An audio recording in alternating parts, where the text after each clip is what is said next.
அனைவருக்கும் வணக்கம். இது சந்திரன் சிஏபிஎஃப் அகாடமி. ஸோ இன்றைக்கி நம்ம பேச போகிறது இந்த எஜுகேஷன் டிபார்ட்மெண்ட்டு எந்த அளவுக்கு வேலைவாய்ப்பு இருக்குங்கிறத பற்றி பேச போகிறோம்.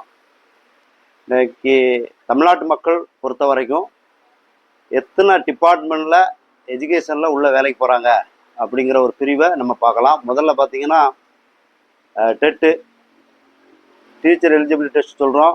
ஸோ இதை எழுதுகிறாங்க. அதே மாதிரி காமன் டீச்சர் எலிஜிபிள் டெஸ்ட் அப்படின்னு ஒன்று எழுதுகிறாங்க, சிடெட்னு சொல்லுவோம். அடுத்து பார்த்தீங்கன்னா டிஆர்பி, டீச்சர் ரெக்ரூட்மெண்ட் போர்டு, அதாவது எழுத போகிறாங்க.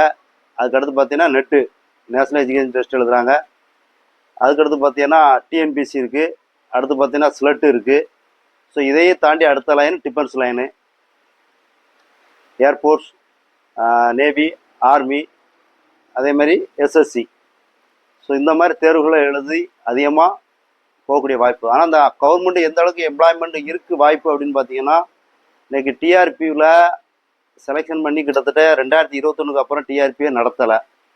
அப்போது இந்த பிஎட் முடிச்சுட்டு வெளியில் வராங்க இல்லையா, அவங்களுடைய எண்ணிக்கை எப்படி இருக்குதுன்னு பார்த்தீங்கன்னா, வருஷத்துக்கு ஒரு 60,000 பேர் கிட்டத்தட்ட பிஎட் முடிச்சுட்டு வெளியில் வராங்க.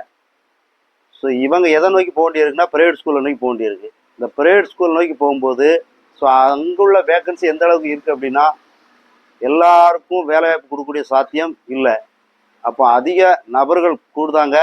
ஸோ அதுக்கான ஊதியங்கள் வந்து பார்த்திங்கன்னா குறைஞ்சது தான் கிடைக்குது. ஸோ இதுவும் ஒரு ஃபேமிலி மேட்டருக்கு ரொம்ப இக்கட்டான நிலையை கொண்டாந்து விடுது. இதே மாதிரி ஸ்லெட் டெஸ்ட்டு, இதுவும் பார்த்தீங்கன்னா கடந்த 2022 ஃபைனலாக போட்டது. அதுக்கப்புறம் பார்த்தீங்கன்னா இந்த டெஸ்ட்டு சரியாக நடைபெறலை. அதே மாதிரி பிஜி டிஆர்பிஎஃப், அதாவது 2021 அப்புறம் இந்த தேர்வே நடைபெறலை. குறிப்பாக அந்த 11-12க்கு போகக்கூடியவங்க. இப்போ ஃபைனலிஸ்ட் என்ன அப்படின்னு பார்த்தீங்கன்னா, இப்போ குறிப்பிட்ட 2-3 வருடங்களில் எஜுகேஷன் டிபார்ட்மெண்ட்டில் அப்பாயின்மெண்ட் அப்படிங்கிற ஒரு விஷயம் போடுவது ரொம்ப ரேராக தான் இருக்குது. இது ஏன் அப்படின்னு சொன்னால் 2 விஷயம் சொல்லலாம். ஒன்று, அரசிடம் வந்து நிதி இல்லைன்னு சொல்லலாம். ரெண்டாவது கேட்டால் இதை பற்றின ஒரு விழிப்புணர்வு இல்லைன்னு சொல்லலாம் தான் நம்முடைய தரப்பில் வந்து நம்ம சொல்கிறோம். இதை இப்போ ஸ்லெட்டுக்கு, அதாவது ஸ்டேட் லெவல் எஜுகேஷன் சொல்லுவோம். ஸோ இதில் அப்ளை பண்ணும்போது பார்த்தீங்கன்னா கிட்டத்தட்ட 2000 ரூபா ஃபீஸ் வாங்குகிறாங்க. ஸோ இது வரைக்கும் என்ன ரிசல்ட் அப்படிங்கிற ஒரு கண்டிஷனே இல்லாமல் போய்கிட்டு இருக்கு. ஸோ இதெல்லாம் தமிழக அரசு வந்து எடுத்து செய்யணும் அப்படிங்கிறதுக்காகத்தான் இது ஒரு சின்ன விண்ணப்பம். அப்புறம் பார்த்தீங்கன்னா யாருக்குள்ள டெட் எழுதியிருப்பாங்க.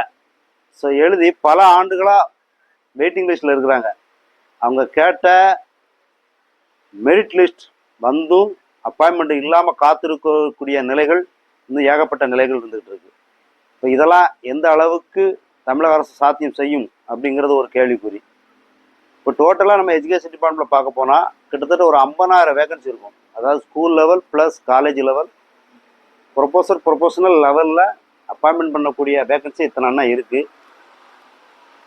குறிப்பாக TRP, CTET, TET, net, SLET, இந்த 5 பிரிவுகள்லையுமே அப்பாயின்மெண்ட் போடுறதுக்கான வேகன்சி கிட்டத்தட்ட ஒரு 10,000 வேகன்சி மேலே இருக்குது. இதில் டெட்டுக்கு பார்த்தீங்கன்னா கிட்டத்தட்ட ஒரு 20,000 பேர் வேகன்சி போடலாம். அவ்வளோ வேகன்சிகள் வந்து இருக்குது. ஸோ இதுக்கான தமிழக அரசு என்ன செய்யும் அப்படிங்கிறது ஒரு கேள்விக்குறி. அடுத்து இந்த வேலை வாய்ப்புகளை பொறுத்த வரைக்கும் பார்த்தீங்கன்னா நிறைய குடும்பங்கள் வந்து ஃபைனான்ஸ் ரீதியான பிரச்சனைகள் தவிச்சு கொண்டே இருக்குது. படித்த தகுதிக்கான வேலைவாய்ப்பு இல்லை. தனியார் பள்ளியோ கல்லூரியோ நாடி போகும்போது அதற்கான ஊதியம் போதிய அளவு கிடைக்கப்பெறுவதில்லை. இதெல்லாம் ஒரு வகையில் இருக்கும்போது பார்க்க போனால் இந்த தமிழக அரசு எஜுகேஷன் டிபார்ட்மெண்ட் பொறுத்த வரைக்கும் கூடிய சீக்கிரம் இந்த எக்ஸாமை நடத்தி இவங்களுக்கு அப்பாயின்மெண்ட் வழங்கணும் அப்படின்னு நாங்கள் கேட்டுக்கொள்கிறோம். இன்றைக்கி பிஎட் பண்ணிவிட்டு மார்க் ஷீட் வர்றதுக்கும் ஒரு லேட் ஆகுது. கிட்டத்தட்ட ஒரு யூனிவர்சிட்டி கீழே பார்த்தீங்கன்னா 647 கல்லூரிகள் இருக்குது. இந்த 647 கல்லூரியிலேருந்து வெளியில் வரக்கூடிய சராசரி நம்ம மினிமம் தான் சொல்கிறோம், 60,000 பேர் வெளியில் வர்றாங்க. ஸோ நாளைய உலகத்திற்கு இந்த டீச்சர் பிஎட் முடித்தவங்க என்ன பண்ண போகிறாங்க அப்படிங்கிற ஒரு கேள்விக்குறி இருந்துக்கிட்டே இருக்குது. முதல்ல பார்த்தோம், பிரைவேட்டுடைய வேலைவாய்ப்புடைய சம்பளம் வந்து கம்மியாக இருக்குது. வெளியில் வந்து பார்த்தீங்கன்னா ஊதியம் குறையா இருக்குது. அப்போ அரசு வேலையை நாடி போக வேண்டியிருக்கு. அரசு வேலையில் வேக்கன்சி இல்லை. அப்போ இந்த குடும்பங்கள் பிழைக்கிறது எப்படி அப்படிங்கிற சூழ்நிலை ஒன்று. ரெண்டாவது மன அழுத்தங்கள் ஏகப்பட்டது ஏற்படுது. ரெண்டாவது வாழ்வாதாரம், வாழ்வோமா இல்லை சாவோமா அப்படிங்கிற ஒரு கண்டிஷனில் கொண்டாந்து விடுது. நடுத்தர வர்க்கத்தினரில் தான் இதில் பிஎட் அதிகமாக படிக்கிறாங்க. ஏதாவது ஒரு வகையில் நம்ம அறிவை பயன்படுத்தி வேலைவாய்ப்பு வாங்கிக்கலாம்னு நினைக்கிறாங்க. ஸோ இதுவும் இந்த அரசு வந்து கவனிக்கக்கூடிய ஒரு விஷயமா இருக்குது.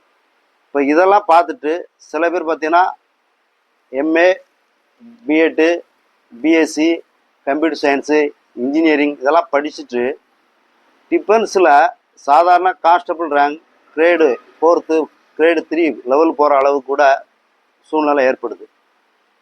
இப்போ அங்கேயும் போய் நிறைய பேர் சூசைடு கேஸ் பண்ணுறாங்க. இதில் குறிப்பாக பார்த்தீங்கன்னா எஸ்எஸ்சி அப்படின்னு சொல்லுவோம், ஸ்டாஃப் செலெக்ஷன் கமிஷன்.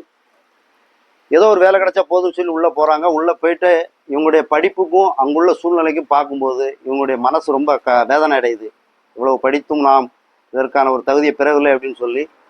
அப்போ அங்குள்ள டூட்டி அமைப்புகள்லாம் பார்க்கும்போது பார்த்தீங்கன்னா குறிப்பாக BSF, CRPF, CSIF, ITBP, Assam rifle, SSB இது போன்ற பிரிவுகளில் டூட்டிகள் பார்க்கும்போது பார்த்தீங்கன்னா கடுமையான குளிர், பனி, நக்சலைட்டினுடைய தாக்கங்கள், தீவிரவாதிகளுடைய தாக்கம், முழு நேர டூட்டிகள் இதெல்லாம் பார்க்கும்போது அவங்களுடைய வெளிப்பாடுகள் ரொம்ப மனசு பேரளவு கொண்டு விடுது. அதனால தான் இன்னைக்கு கிட்டத்தட்ட பார்த்தீங்கன்னா ஒரு 2-3 வருஷத்துங்களில் ஒரு 1500 பேர்கிட்ட சூசைட் பண்ணியிருக்காங்க. பாராமிலிட்டரி ஃபோர்ஸ் அப்படின்னு சொல்லுவோம், இந்த மத்திய ஆயுத காவல்படைன்னு சொல்லுவோம் அதை.